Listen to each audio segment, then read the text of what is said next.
Cordial saludo, soy Daniel Fernández Ávila, médico internista, reumatólogo y epidemiólogo clínico.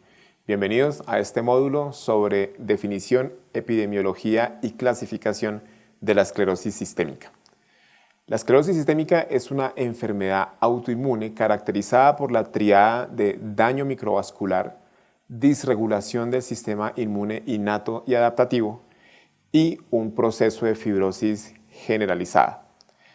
Esta enfermedad es una enfermedad en la cual se presenta una gran variedad de síntomas que pueden afectar una gran cantidad de órganos o sistemas, partiendo de un síntoma cardinal que casi siempre consiste en el fenómeno de Raynaud, que se ve usualmente unos meses o años antes del inicio como tal de la enfermedad.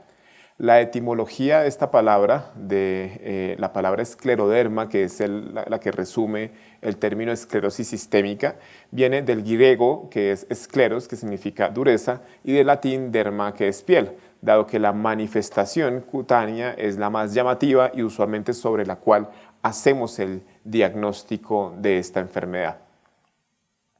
La epidemiología es variable y, como siempre, cuando miramos estudios de prevalencia o estudios de incidencia, esto varía de acuerdo a la región que uno mire en el mapa, al tipo de estudio, a la metodología que se empleó. Pero en general se habla de estimaciones de prevalencia bajas desde menos de 150 casos por millón de habitantes, por ejemplo en el norte de Europa, en Japón, o estimaciones un poco más altas con prevalencias que pueden ir de 276 a 443 casos por millón de habitantes en regiones como el sur de Europa, Norteamérica y Australia. Es mucho más común esta enfermedad en mujeres y esto es bien importante tenerlo en cuenta, y esto se ha visto en prácticamente todas las series a nivel mundial. Al igual que el lupus y otras enfermedades autoinmunes, tenemos una mayor prevalencia en el sexo femenino. También encontramos diferencias en cuanto al sexo y en cuanto a la raza. En cuanto al sexo, al ser más frecuente en mujeres, y en los hombres, que tenemos algo menos de casos, pero en los hombres tenemos una presentación que usualmente es más compleja y tiene más complicaciones. En los hombres tenemos un mayor riesgo de esclerosis sistémica difusa, que como veremos más adelante es la variante que implica una mayor gravedad de la enfermedad. Hay mayor frecuencia de ulceración digital, hay una mayor frecuencia de hipertensión pulmonar arterial, hay una mayor frecuencia de falla cardíaca, al igual que también una mayor mortalidad por todas las causas. Entonces, definitivamente en hombres tenemos más complicaciones en esta enfermedad. Les quiero mostrar este estudio, es un estudio de epidemiología de esta enfermedad, la esclerosis sistémica en nuestro país, en Colombia.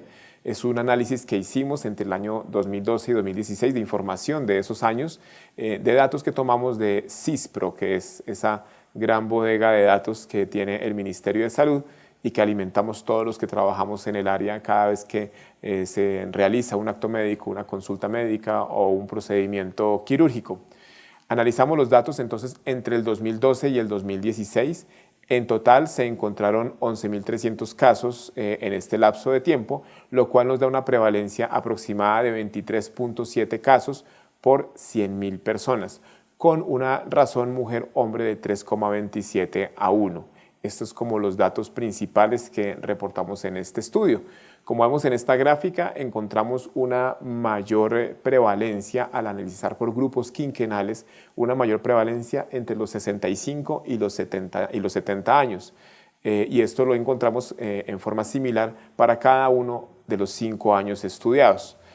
Cuando miramos la prevalencia por grupo quinquenal y haciendo la diferencia por sexos, como vemos aquí en la pantalla, encontramos que prácticamente la prevalencia por lo menos se duplica, triplica o cuadriplica cuando comparamos a las mujeres contra los hombres, y esto sucede en todos los grupos etarios, encontrando, como decía hace un momento, una mayor prevalencia entre los 65 y los 69 años. Cuando analizamos el mapa de nuestro país, analizando la prevalencia, vamos a ver cómo en el primer mapa encontramos esta prevalencia distribuida por género, y en el último mapa lo tenemos en forma global. Entonces acá vemos cómo esta prevalencia, la global, tiene una mayor distribución hacia el centro del país, en regiones como Bogotá, Antioquia, el eje cafetero y Boyacá y Santander. Y esto probablemente para ustedes que trabajan en cada una de estas regiones pueden ver si corresponde o no a lo que podemos ver en el día a día. Personalmente pues trabajo en Bogotá y acá tenemos una importante cantidad de pacientes que vienen aquí, no solamente de Bogotá y Cundinamarca, sino también de Boyacá. Entonces, en este mapa, como lo podemos ver, entonces el primer mapa está la prevalencia global, el segundo mapa es la prevalencia para las mujeres y el tercer mapa es la prevalencia para los hombres. Entonces, esta distribución es bien interesante cuando lo vemos desde el punto de vista del ajuste que ya se hace al número de habitantes en cada uno de los departamentos del país. Y este mapa mundi ya nos muestra dónde está Colombia y cómo está en relación cuando se compara con otros países. Como les decía hace un momento, encontramos una mayor prevalencia de la enfermedad en Australia, en Estados Unidos y en Europa, en la parte sur de Europa. Y pues esto puede tener aspectos o está relacionado con aspectos genéticos, con aspectos ambientales. Es variable, pero de todas formas sí es interesante poderlo ver, y para, digamos, que cualquier tipo de análisis epidemiológico y demográfico que se haga, pues siempre será interesante tener esta información. Como les decía, en general, y pues de acuerdo a lo que uno vea en los estudios, en nuestro estudio fue la relación 3:1 más o menos. Aquí vemos de otros estudios que hablan de una relación que puede ir de 4 a 6:1, pues siempre con mayor frecuencia en las mujeres. Pero sí importante ver las diferencias, por ejemplo, con la raza. En la raza negra hay un pico de presentación más temprana, y eso lo vemos acá en la gráfica, como tenemos un pico más o menos hacia los 35 a 45 años. Hay un mayor riesgo de desarrollar una enfermedad severa, hay una mayor tasa también de mortalidad. Entonces, importante tener en cuenta que estas diferencias, no solamente en el sexo, sino también en la raza, las debemos tener en cuenta en nuestros pacientes cuando los tenemos, digamos, frente a nosotros y estamos dando un tratamiento específico para ellos. La clasificación de esta enfermedad, pues es abarcar desde el término esclerosis. El término esclerosis nos puede llevar hacia la esclerosis localizada o la esclerosis sistémica. La esclerosis localizada es la condición en la cual se presenta una fibrosis de piel, pero es localizada a algunas regiones corporales. Aquí pues hay una subclasificación que puede llegar a ser bastante compleja, pero para fines prácticos la más grande que tenemos son la forma tipo Morfea y la lineal, que son los dos subtipos de esclerosis localizada. En la esclerosis sistémica, que es la que en reumatología manejamos, porque es la condición que tiene, como su nombre lo indica, un compromiso sistémico, tenemos una variante limitada y una variante difusa. La variante limitada, dentro de ella encontramos el CREST, recordando que es síndrome que incluye calcinosis, Raynaud, dismotilidad esofágica, esclerodactilia y telangiectasias. Y también en esta variante limitada se puede incluir la variable sin escleroderma, que es el paciente pues, que no tiene como tal los hallazgos cutáneos, como veremos más adelante. Esta imagen también nos muestra la clasificación similar a lo que les acabo de mostrar, pero terminando con los anticuerpos con los cuales está relacionado cada una de las variantes. Entonces ahí tenemos la escleroderma lineal, localizada, perdón, que va con Morfea y con la lineal, la esclerosis sistémica, que va con la forma limitada y la difusa. La forma limitada se asocia más a anticuerpos anticentrómero, la forma difusa a anti-SCL70, y aquí más abajo vemos las formas sin escleroderma y la preescleroderma, que se pueden considerar como una variante de esta esclerosis sistémica. Y en esta gráfica, para verlo en forma de dibujo, tenemos entonces al espectro que tendría de presentación este tipo de pacientes desde las etapas tempranas o la forma sin escleroderma, y ya vendría la forma limitada y la difusa, que se subclasificarían en tres tipos. Tipo 1, que usualmente comprometería los dedos en la porción distal solamente.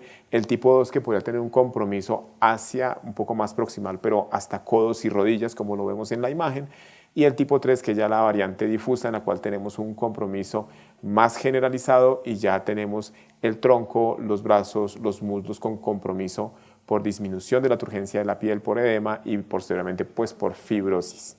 Entonces, estas variables clínicas que vemos acá en esta tabla ya las tenemos, digamos, con las principales manifestaciones. Tenemos en la primera parte la forma limitada, en la segunda está la difusa, en la tercera la esclerosis sin escleroderma y los síndromes de sobreposición, que también son muy importantes para tener en cuenta porque hay una importante coexistencia de la esclerosis sistémica con otras enfermedades autoinmunes.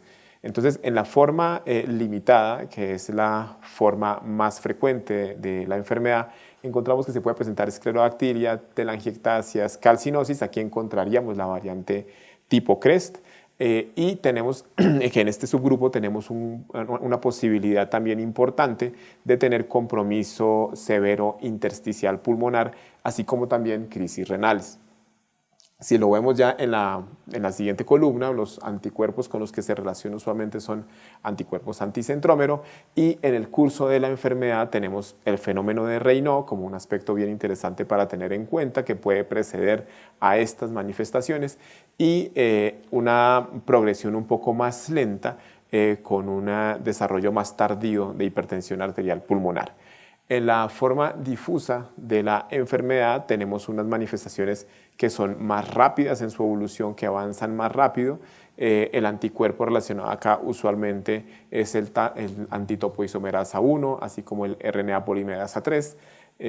Y pues digamos que tenemos una progresión mucho más rápida. El paciente en la piel avanza más rápido y en forma más temprana tenemos compromiso que puede ser el compromiso a nivel de pulmón, el compromiso cardíaco o el compromiso renal, como lo vemos ahí. La forma sin escleroderma pues no es detectable, como su nombre lo indica, el compromiso en la piel.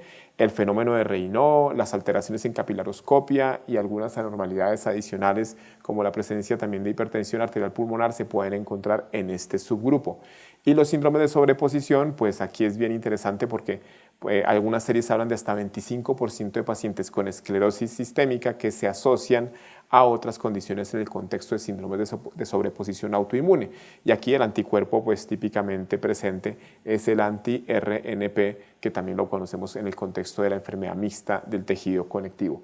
Hay un compromiso musculoesquelético mayor dentro de lo que es el curso de la enfermedad y la fibrosis pulmonar, las crisis renales son menos frecuentes en este subgrupo. Entonces es muy importante que tengamos en cuenta esta gama de compromiso, porque los pacientes pueden, digamos que presentarse en algunos de ellos y definitivamente tanto el diagnóstico como el seguimiento y posiblemente el tratamiento, las conductas terapéuticas, pues dependan de dónde encontremos a nuestro paciente. Entonces, ¿qué concluimos en este módulo? La esclerosis sistémica es una enfermedad autoinmune crónica más frecuente en mujeres con un amplio espectro de presentación clínica. Es más severa en hombres y en pacientes de raza negra, inclusive con aparición más temprana de la enfermedad, y pues su clasificación grande es en la forma sistémica y la difusa como esclerosis sistémica, que es la entidad que en reumatología nos interesa mucho porque tenemos opciones de tratamiento importantes para tratar de evitar progresión de la enfermedad y para manejar usualmente a nuestro paciente de una manera multidisciplinaria. Entonces los dejo terminando ya este primer módulo con mis redes sociales. Soy Daniel Fernández, me encuentran como Daniel Fernández MD Reumatólogo en Facebook, como DanferMD en Twitter y en Instagram como Daniel Fernández en Reumatólogo. Así que un gusto poder compartir con ustedes esta actividad académica que estamos viendo en forma digital desde nuestra aplicación ReuMap. Muchas gracias.